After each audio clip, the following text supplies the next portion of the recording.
بالله من الشيطان الرجيم. بسم الله الرحمن الرحيم.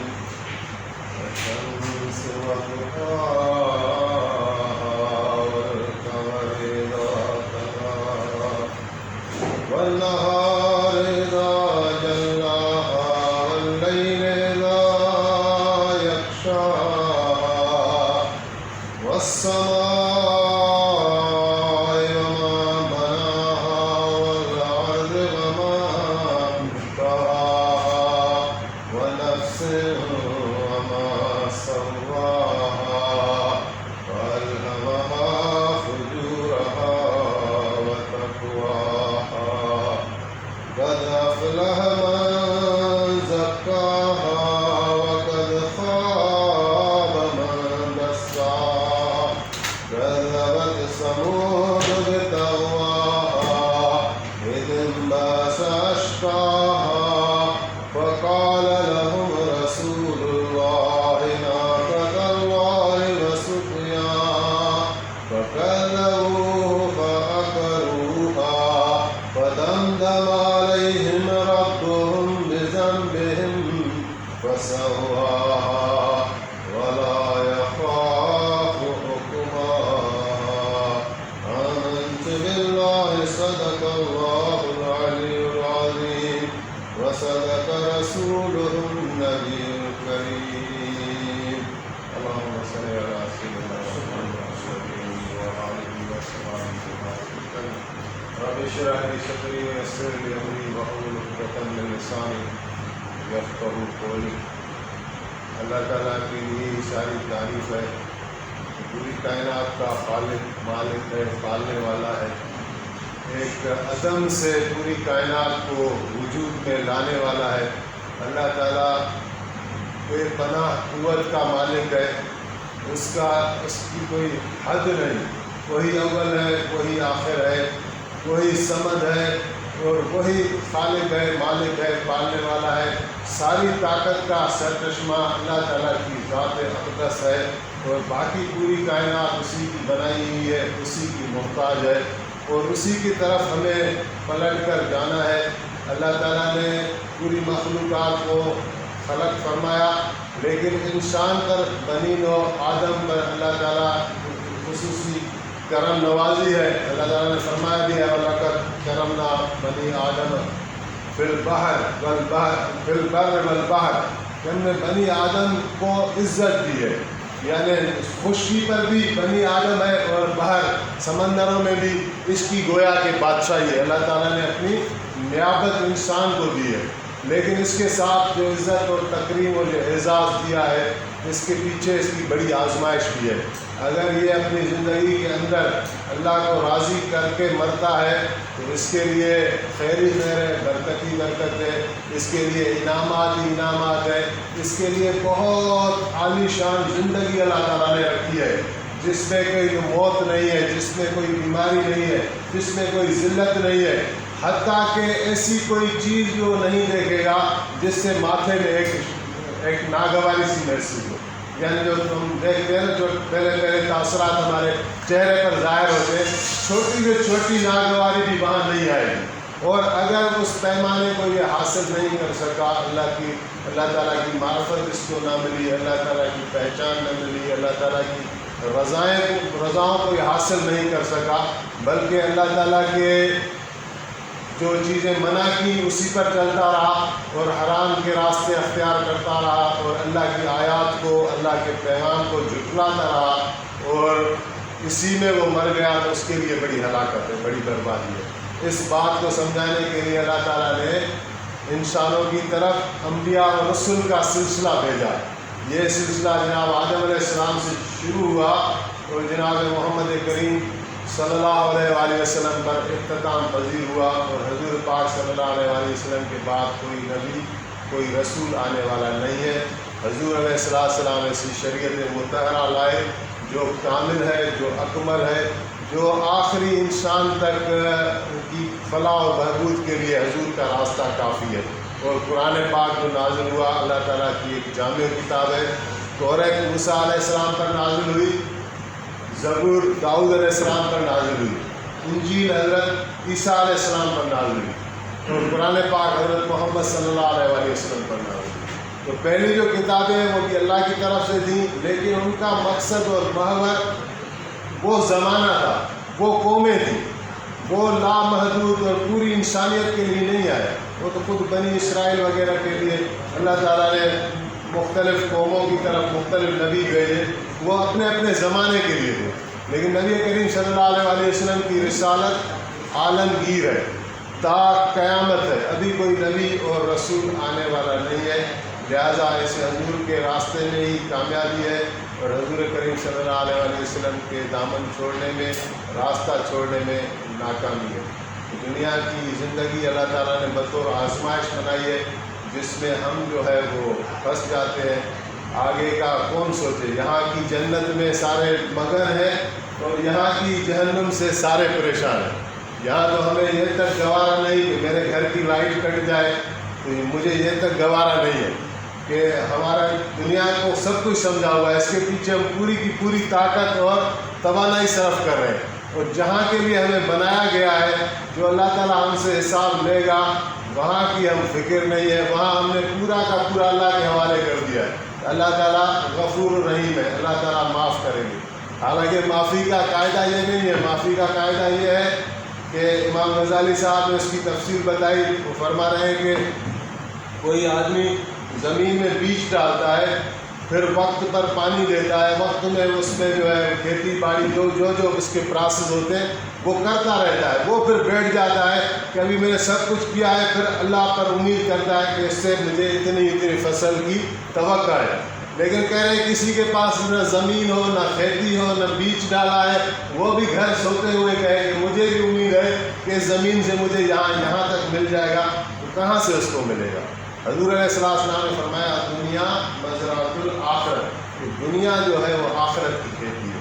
یہاں جو ہم کمائی کریں گے، وَمَن يَعْمَلْ مِثْقَالَ ذَرَّةٍ خَيْرًا يَرَهُ وَمَن يَعْمَلْ مِثْقَالَ ذَرَّةٍ شَرًّا يَرَهُ۔ اتنے مثقال کے برابر بھی اگر نیکی کریں گے تو وہ بھی اللہ تعالیٰ کہہ رہے ہیں کہ قیامت والے دن یوں اپنے آنکھوں کے سامنے دیکھے گا کہ میں نے نیکی ہے، اور اتنی برائی کی ہوگی وہ بھی دیکھے گا کہ یہ میں نے برائی کی ہے۔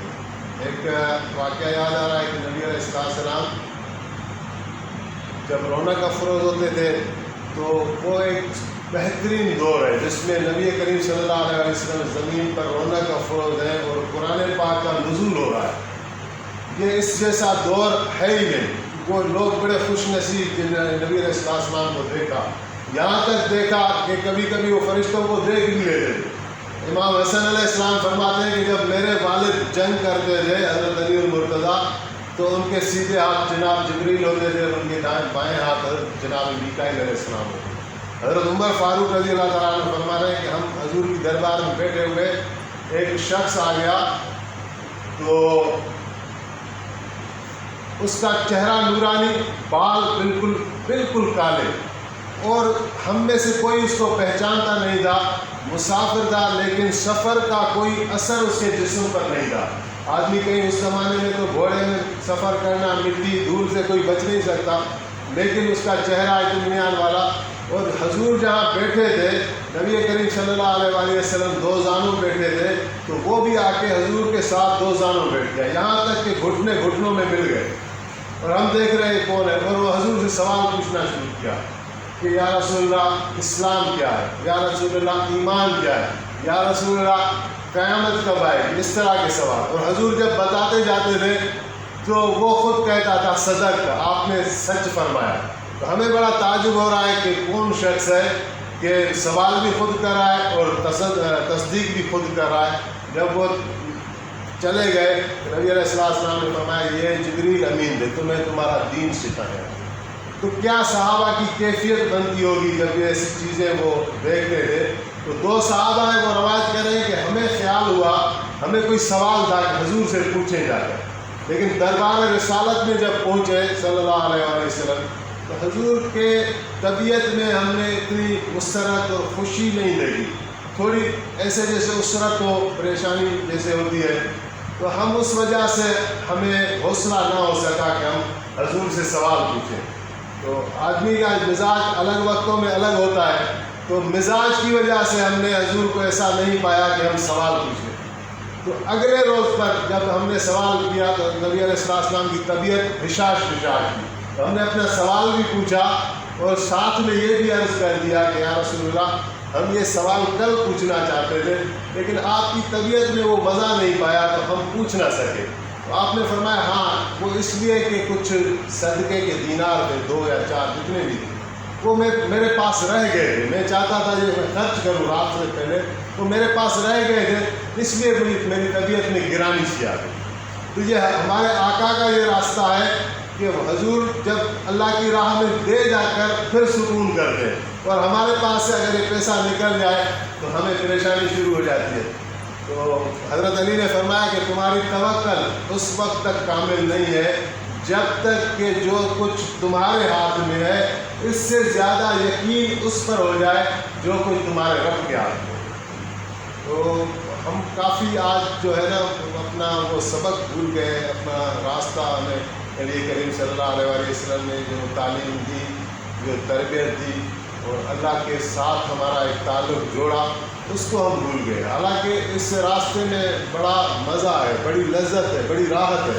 اللہ تعالیٰ کی رضاؤں کی تلاش میں پھر وہ کہتے ہیں کہ اس کے راستے میں جو نشتر ہوتا ہے نا، کوڑا، وہ بھی لگتا ہے اگر تو جو بادشاہ تخت پر بیٹھا ہوا ہے اس کو تخت شاہی پر وہ مزہ نہیں آتا جو اس کو کوڑا کھانے میں مزہ آتا ہے۔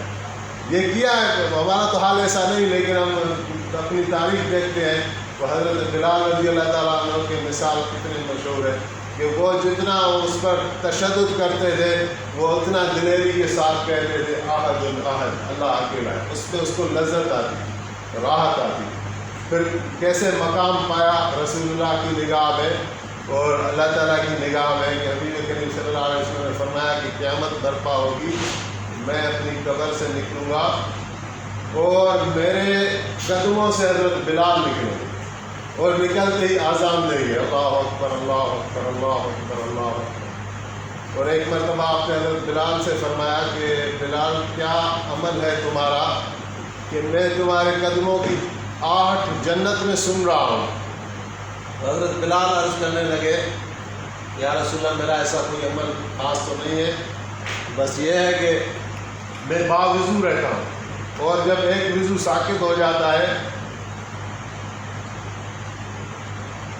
تو دوسرا وضو کر لیتا ہوں تو 2 رکعت نفل پڑھ لیتا ہوں۔ اور ایک حدیث کا مفہوم ہے کہ جو وضو کرے کامل 2 رکعت نفل پڑھے، اللہ تعالیٰ سے جو مانگے اللہ تعالیٰ دے دے۔ آج ہمارے اندر وہ ایمانی قوت نہیں، لیکن صحابہ کا ایسا ایمان بنا ہوا تھا کہ ان کو جب کوئی پریشانی آئی اللہ سے مانگا، اللہ تعالیٰ نے دے دیا۔ سیرت پاک کا اگر ہم مطالعہ کریں تو وہ بھی بہت سارے ایسے واقعات، ایمان افروز واقعات سے بھری ہوئی ہے جو صحابہ کرام بھی دیکھتے تھے۔ نبی کریم صلی اللہ علیہ وسلم کا جو طرز زندگی ہے، خندق کے میدان پر جب آپ خندق کھود رہے تھے تو ایک جگہ ایسا کوئی پتھر آ گیا بھاری جو کسی صحابی سے ٹوٹتا نہیں تھا۔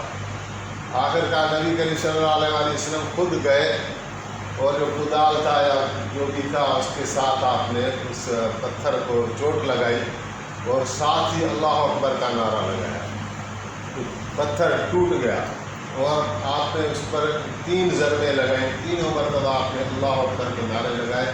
صحابہ نے بھی نعرہ لگایا تو پوچھ رہے ہیں کہ یا رسول اللہ یہ کس چیز کا نعرہ؟ تو آپ کہہ رہے ہیں کہ مجھے خوشخبری دی گئی کہ ایران فتح ہوگا، میری امت کرے گی، روم فتح ہوگا۔ اور حال یہ ہے کہ ابھی کافروں نے گھیرا اتنا تنگ ڈالا ہوا ہے اور رسول اللہ آگے کی بشارتیں سنا رہے ہیں صلی اللہ علیہ وسلم۔ ایک صحابی نے دیکھا کہ آپ کے مبارک پیٹ پر پتھر بندھا ہوا بھوک کی وجہ سے، تو وہ کام اس نے چھوڑا۔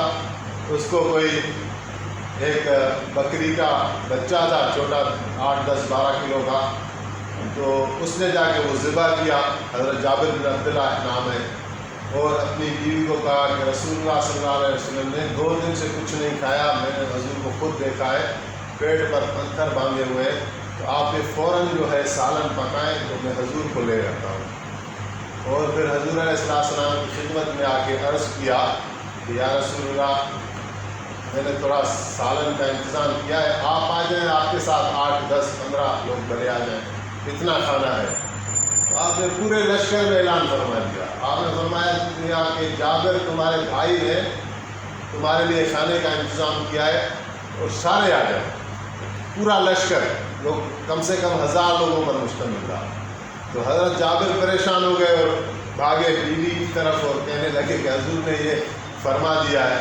تو بیوی جو تھی کیونکہ وہ ان سے عمر میں بڑی تھی اور سمجھدار بھی تھی، تو ان کا کہ حضور نے اگر اعلان فرما دیا ہے تو حضور ہی خود انتظام کریں گے، تمہیں پریشان ہونے کی ضرورت نہیں ہے. تو نبی علیہ السلام نے خود کھانا چلایا، 10 10 آدمیوں کو بلایا بٹھایا اور کھانا کھلاتے گئے. تو پورا لشکر اس سالن سے کھا گیا اور کوئی بھی یعنی بھوکا نہ رہا. اور مزے کی بات یہ ہے کہ نہ سالن میں کمی آئی نہ روٹی میں کمی آئی. ایسی چیزیں صحابہ جب دیکھتے تھے تو ان کے ایمان اپنے کمال کو پہنچ جاتے تھے.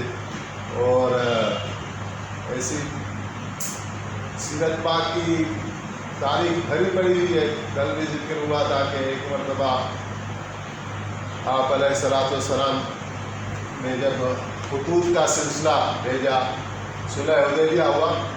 صلح حدیبیہ کب ہوا ہے؟ 13 سال آپ نے مکے میں گزارے نبوت کے بعد. 40 سال پہلے، 13 سال بعد میں، 53 سال آپ کی عمر مبارک مکے میں گزر گئی. اس کے بعد آپ نے ہجرت فرمائی. ہجرت کے 6 سال صلح حدیبیہ ہوا، جبکہ آپ کی عمر مبارک 53 اور 6 اگر ملا دیں تو 59 ایئرس میں. تو اس پر جب قریش کے ساتھ ایک صلح ہوا کہ آپ اور ہمارے درمیان جنگ نہیں ہوگی، تو قریش مکہ سے آپ تھوڑا بے فکر ہوئے. تو آپ کو اللہ تعالیٰ نے پورے عالمین کی ذمہ داری دی ہوئی ہے. قل یا ایھا الناس انی رسول اللہ الیکم جمیعا. قرآن کریم میں ہے کہ آپ فرما دیں کہ انسانوں میں تمام کی تمام انسانوں کی طرف رسول بن کے آیا. تو آپ نے اس ذمہ داری کے پیش نظر خطوط لکھنے شروع کیے بادشاہوں کو کہ میرا کلمہ پڑھ لو، اس میں تمہارے لیے دنیا میں عزت ہے، آخرت میں جنت ہے. تو یہ خط آپ نے کسریٰ کو بھی بھیجا. اس وقت 2 بڑی قوتیں تھیں، ایک کسریٰ ایران کا بادشاہ، ایک قیصر روم کا بادشاہ، یہ ان کے ٹائٹل تھے. تو جب کسریٰ کے پاس سے خط پہنچا تو اس کو غصہ آ گیا. وہ بادشاہ تھا، اپنے مگن اس میں تھا بادشاہی میں. اس نے حضور علیہ السلام کے خط کو پھاڑ دیا اور اپنے ایک گورنر کو لکھا کہ جو مدینے میں شخص ہے نبوت کا دعویٰ کر رہا ہے، اس کے پاس کوئی 2 بندے بھیجو اور اس کو بلا لو اور میرے پاس پیش کرو. تو اس کو اپنی طاقت پر اتنا ناز تھا. تو اس نے 2 بندے بھیجے گورنر نے، اور وہ جب دونوں آئے تو اتفاق سے طائف سے ان کا راستہ پڑتا تھا. تو طائف میں حضور کے دشمن جو تھے بڑے بڑے مکے والے، ابھی صلح تو ہو چکی ہے لیکن اندر سے ان کی دشمنی نہیں گئی. تو ان سے ان کی ملاقات ہوئی، ابو سفیان سے اور ایسا صفوان بن امیہ سے. تو وہ بڑے خوش ہوئے کہ بادشاہ ایران کے بادشاہ نے ابھی مدینے کا رخ کیا ہے. تو ہم تو اپنا پورا زور لگا چکے تھے کہ حضور کی یہ تبلیغ بند ہو جائے، تحریک بند ہو جائے، ہم سے تو نہ ہو سکا. ابھی بادشاہ نے، اتنے بڑے بادشاہ نے رخ کیا ہے تو جو ہم کام چاہتے تھے وہ ہمارا ہو جائے گا. تو بڑے خوش ہوئے، ان کا استقبال کیا، ان کو راستہ بھی بتایا. یہ جب مدینے پہنچے تو حضور علیہ السلام کے پاس تو مہمان آتے جاتے تھے. غربت کا عالم تھا یا امیری کا عالم تھا، جو بھی عالم تھا، جیسا بھی زمانہ تھا، لوگ حضور کے پاس آتے جاتے تھے. تو ان کو جو ہے ٹھہرایا گیا. صبح جب حضور علیہ السلام کے سامنے آئے تو یہ گستاخی کے ساتھ بات کر رہے تھے. وہ پیچھے ان کے، کیونکہ بادشاہ تھا، پیچھے بڑی طاقت تھی. تو حضور کو کہا کہ ہمیں اپنے بادشاہ نے بھیجا ہے، آپ تیار ہو جائیں فوراً اور ہمارے ساتھ چلیں. اگر آپ نہیں چلیں گے تو بادشاہ ادھر لشکر کشی کر دے گا، مدینے کا برا حال کر دے گا، آپ لوگوں کو تباہ برباد کر دے گا. تو آپ فوراً تیار ہو جائیں اور ایک غصے سے اور بدتمیزی سے بات کریں. اور حضور کریم صلی اللہ علیہ وسلم نرمی شائستگی کے ساتھ نرم لہجے میں بات کر رہے تھے. آہستہ آہستہ یہ ہوا کہ اچانک حضور کی ہیبت اور حشمت ان پر طاری ہوئی، اور یہ ان پر ایک ایسا خوف اور لرزہ طاری ہو گیا کہ یہ بات تک نہیں کر سکتے تھے، آواز تک نہیں نکلتی۔ پھر کہنے لگے کہ حضور آپ جو ہے نا اس خط کا ہمیں جواب دے دیں، ہم اپنے گورنر کو دے دیں گے، آپ بھلے ہمارے ساتھ نہ چلیں۔ تو نبی علیہ السلام نے فرمایا کہ تم ایک رات اور ٹھہر جاؤ، صبح آنا، صبح میں آپ کو کوئی جواب دوں گا یا خط دوں گا۔ تو ایک رات اور ٹھہر گئے۔ صبح جب حضور کی بارگاہ میں پھر ان کو پیش کیا گیا، حضور علیہ السلام نے فرمایا کہ تمہارے بادشاہ پرویز کو میرے بادشاہ حکم الحاکمین رب العالمین نے اپنے بیٹے کے ہاتھوں قتل کرا دیا، ختم ہو گیا تمہارا بادشاہ۔ اور ابھی تم اس گورنر کے پاس جاؤ جس نے تمہیں بھیجا ہے بازان کو، اور اس کو بتاؤ کہ اگر آج وہ اسلام میں داخل ہو رہا ہے تو جو اس کا علاقہ ہے وہ ہم اس کو رہنے دیں گے، اس کو ہم چھیڑ چھاڑ نہیں کریں گے، اس کے لیے دنیا میں بھی عزت ہے، آخرت میں بھی مقام ہے۔ تو یہ جواب لے کر یہ چلے گئے، اور گورنر یمن کا تھا، وہ بازان نام تھا، اس کے پاس جب وہ پہنچے تو اس نے دریافت کیا کہ آپ مدینے سے آ رہے ہیں، تو وہ جو شخص نبوت کا دعویٰ کر رہا ہے وہ کیسا ہے؟ تو انہوں نے جو ایک دو دن میں دیکھا تھا وہ سارا بتایا۔ تو وہ کہنے لگا کہ یہ تو پھر بادشاہ نہیں لگتا، یہ تو لگتا ہے نبی ہے واقعی، اس کی علامات اور اوصاف سے ایسے باتیں کر رہے تھے۔ تو بادشاہ کا جو ایران کا بادشاہ تھا، اس کے بیٹے کا خط آ گیا کہ میں نے اپنے باپ کو قتل کر دیا، وہ ظالم تھا، رایا اس سے بڑی تنگ تھی، اور ابھی میں نے اپنی حکومت سنبھال لی ہے۔ محمد عربی صلی اللہ علیہ وسلم کے لیے جو میرے باپ نے تمہیں حکم دیا تھا اس پر کوئی عمل نہ کرنا جب تک میں نہ کروں۔ تو ایسی ایسی چیزیں تھیں جو بھی حضور علیہ السلام کے سامنے ٹکرایا، اس کو اللہ تعالیٰ نے پاش پاش کر دیا، اور جو حضور کو مان گیا، وہ چاہے غلام ہو، وہ چاہے کنیز ہو، اللہ تعالیٰ نے ان کو دنیا میں بھی نوازا، آخرت میں بھی نوازا۔ ہجرت والی رات بھی ایک واقعہ ہوا جب آپ نے غار ثور میں پناہ لی، تو یہ قریش جو ہے وہ آپ کے ایک ماہر بلایا تھا جو پاؤں کی نشان جانتا تھا، وہ پاؤں کے نشانات سے چل چل کر جا کے اس نے غار ثور پر ساروں قریش کو پہنچا دیا۔ بولا ابھی حضور یا اس غار میں ہے، یا اس جبل کے اندر ہے، یا پھر آسمان ہے۔ تو اس نے اپنے طور پر کہہ دیا 100% کہ حضور علیہ السلام اس غار میں، لیکن ان کو یہ طاقت نہ ہو سکی۔ انہوں نے جب غار کو دیکھا تو مکڑی کا جالا تھا، اتنا اس نے گہرا بنا دیا تھا اللہ کے حکم سے، اور کبوتر نے وہاں انڈے دے دیے تھے۔ تو انہوں نے دیکھا کہ یہ تو سالوں کا بنا ہوا ہے، یہ تو ہو نہیں سکتا۔ لیکن آپ دیکھیں حضرت ابو بکر صدیق اندر تھے حضور کے ساتھ، تو کہنے لگے کہ قد ادرکنا یا رسول اللہ، ہم تو پکڑے گئے یا رسول اللہ۔ تو آپ نے فرمایا کہ ابو بکر ان دو کے بارے میں تمہارا کیا خیال ہے جس کا تیسرا اللہ ہو؟ تو ان کو ہمت نہیں، طاقت نہیں۔ اللہ تعالیٰ نے اپنا غلبہ دکھایا کہ اللہ تعالیٰ اگر بچائے تو یہ اپنا مکڑی کا جالا بھی کافی ہے، اس کے سبب سے بچائے، بغیر سبب سے بچائے۔ یہ کائنات اللہ کی بنائی ہوئی ہے، یا اللہ کی مرضی چلتی ہے، جو اللہ چاہے گا۔ اگر نہ بچائے، کافروں نے 10-10 ہزار کا لشکر تیار کیا تھا، لیکن وہ فتح مند نہیں ہو سکتے تھے۔ غزوہ خندق میں اللہ تعالیٰ نے طوفان بھیجا، برسات بھیجی، اور ان کو بھگا دیا۔ تو اسی میں ہمارے لیے کامیابی ہے۔ حضرت ابو بکر صدیق سے بات یاد آئی کہ جب آپ کو خلافت پر آپ مسند نشین ہوئے تو آپ نے ایک تقریر فرمائی۔ آپ نے فرمایا کہ میں اس لیے خلیفہ نہیں بنا کہ میں تم لوگوں سے افضل ہوں، بس ایک ذمہ داری ہے مجھے مل گئی ہے، میری آپ تب تک اطاعت اور پیروی کرنا جب تک میں اللہ اور اللہ کے رسول کی پیروی کروں۔ اگر میں ان کی پیروی چھوڑ دوں تو آپ میری پیروی چھوڑ دیں۔ پھر حضرت ابو بکر صدیق نے فرمایا کہ تم میں سے میرے نزدیک طاقتور وہ ہے جو فریادی ہے، جس کا کوئی حق مارا گیا ہے، وہ میرے نزدیک طاقتور ہے، اور جس نے حق مارا ہے وہ میرے نزدیک کمزور ہے۔ میرا یہ ہاتھ اس کی گریبان تک جائے گا جب تک میں اس کا غریب کو واپس حق نہ دلواؤں۔ تو بس یہی مختصر عرض کرنی تھی. دعا اللہ تعالیٰ ہمیں اپنے سے دین متین کی سمجھ عطا فرمائے. جب کہ ہم زندہ ہیں اللہ تعالیٰ نے ہمیں موقع دیا ہوا ہے. مرنے سے پہلے ہم اللہ کو راضی کرنے. اللہ تعالیٰ غفور و رحیم ہے. ایک لمحہ کے اندر سارے گناہوں کو معاف کر دیتا ہے. اللہ تعالیٰ کی طرف متوجہ ہونے کی ضرورت ہے. اللہ تعالیٰ تو روزانہ اعلان فرماتے ہیں کہ کوئی ہے جو میرے سے معافی مانگے تو میں اس کو معاف کر دوں. اور اپنی زندگی کا رخ ہم صحیح کر لیں, قبلہ صحیح کر لیں. نبی کریم صلی اللہ علیہ وسلم کی طرز عمل پر زندگی ہم لے آئیں. خاص طور پر 5 وقت کی نماز ہے, یہ ہمارے لیے بڑا امتحان ہے. رمضان کے روزے سال میں 1 مرتبہ ہے. حج زندگی میں 1 مرتبہ ہے. زکوٰۃ اس پر ہے جو صاحب استطاعت ہو, پیسہ 40واں حصہ دے دیا, زکوٰۃ عائد ہو گئی. سب سے مشکل اور سب سے اہم کام ہے نماز. اس میں ساری کیفیات ہیں. اس میں اشہد کا کلمہ بھی ہے, اس میں حج جیسا استلام بھی ہے, اس میں زکوٰۃ جیسا 40واں حصہ بھی ہے, وقت کا ہم 40واں حصہ دیتے ہیں. اور اس میں روزے کی کیفیت بھی ہے. اس میں بھی کھانا پینا حرام ہے, بولنا تک بھی حرام ہے.